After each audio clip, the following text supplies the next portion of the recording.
Guys आमची आज थ्रोबॉलची match आहे.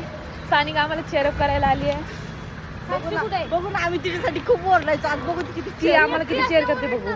बस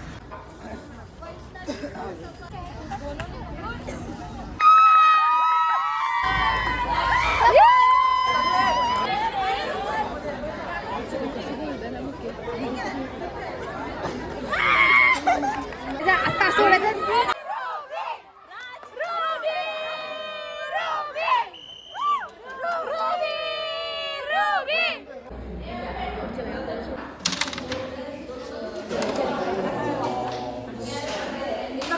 मैत्रिणींची मॅच लागली. साक्षी विरुद्धात आहे आरती. बघू तुम्हाला सांगते कोण जिंकताय. चला आम्ही आलो आहे ना. आम्ही मुंबई सोडला.